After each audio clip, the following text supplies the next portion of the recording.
To implement a norm and make it part of the group's operations, follow these steps. Ask the group leader to schedule a brief meeting with the other members.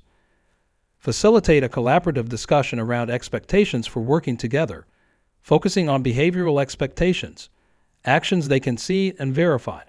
Try using a combination of brainstorming and brainwriting to generate a list of potential norms.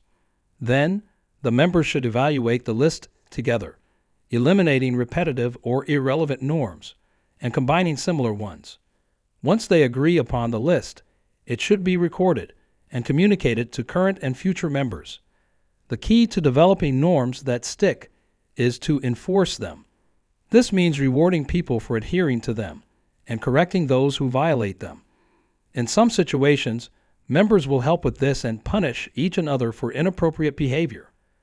Keep in mind, though, norm violations aren't always a bad thing. Sometimes members violate norms to signal their disapproval or highlight the norm's unfairness. So, continuously evaluate group norms to assess whether they're still beneficial.